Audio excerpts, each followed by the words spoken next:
Today for Mousetrap Monday, we have another mole and gopher trap to test out. This is called the Molecat.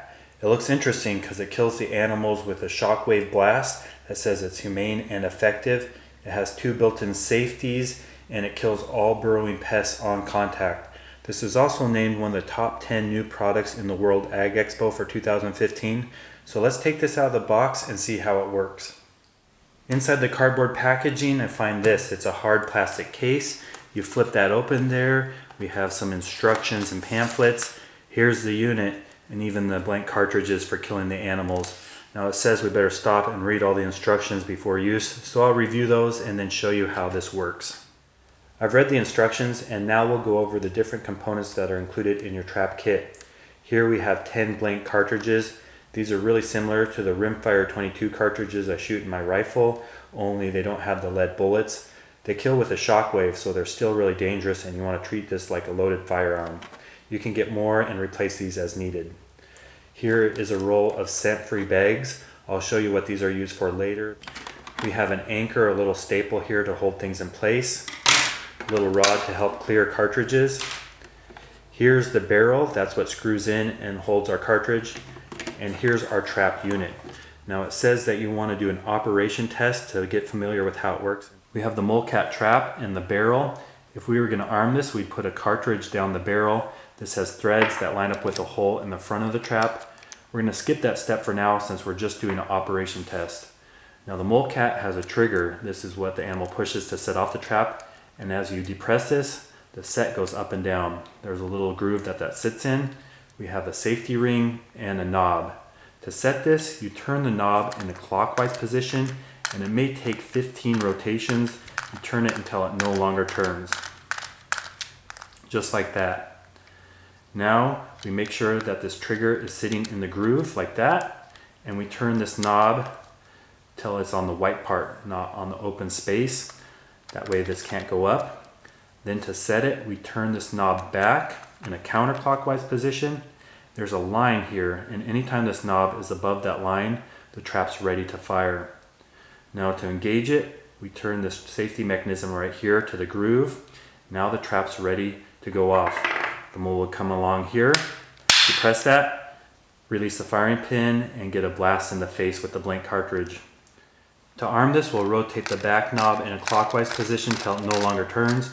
It's below that fire line, so that's safety number 1. We then put that trigger set in the groove, rotate the ring, that's safety number 2. We can remove the plastic in the front here. We have our blank cartridge, put it in the barrel. Now you want to treat this like a loaded firearm, even though we have a double safety system and this is only a blank. Keep all fingers and body parts away from that barrel. Treat it like it could really hurt you if it goes off. Now you screw in the barrel and you want to make sure that the threads are all the way in. You don't see any threads exposed and that's secure. Put the plastic back on. Now we're going to take the safety systems off and go test this out with the tomato. So imagine the tomato's the mole. He comes down his tunnel, engages the trigger there. This tomato was blown to pieces. Now let's go set up the Molecat underground and see if we can get a real mole. We're out here in the backyard and this molehill is fresh. I knocked them all down yesterday, so he dug this today, actively digging. It'll be perfect. The first thing we need to do is move off the dirt to the side. Usually the hole's right in the middle. You can see it right there. A nice little path will clear that. Before we can reload the trap, we got to unscrew the barrel, remove that blank cartridge we blasted the tomato with. They provide a handy tool. Comes on out, then we can put a new cartridge in and reload this. And then I'll show you how to set up the scent-free bag. Now that the trap's all reloaded, we place it in the scent-free bag. That masks human scent, protects the trap from dirt and water, and increases the trigger area. We place the trigger down in the hole. Secure it with the staple that's provided so it won't move. And then we just turn the safety ring to the fire position and untwist the knob. Now it's activated and ready to go. We're going to cover this with a bucket. This has holes in the top. This will cover the trap, protect it from any animals wanting to dig it. And we'll check this in the morning and see if we got our mole. I've been checking our trap for the past several days. So far nothing, but on the 3rd day, lifted up that bucket. Notice the bulb is down. It appears the trap has gone off. So I'm going to pull out the staple here. Lift out the trap. You can see blast marks on that bag, so the trap has gone off. I'm gonna dig out this hole, see if we can find that mole. It's pretty deep. I feel something. Hey, there he is.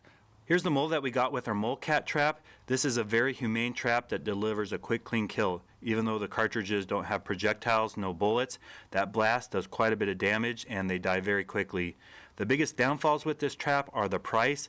I saw it in the hardware store for around $100. You can get a little cheaper online. Also, you have to keep buying these cartridges in bags, so there's ongoing costs. Now I'm curious if I can adapt this to catch rats, so I'm going to set up a tube and I'm going to go try to catch rats with it. Now I can't show that on YouTube, so I'm going to set that up on my website with a private link. It will only be available there, and we'll see if we can get rats with the Molecat.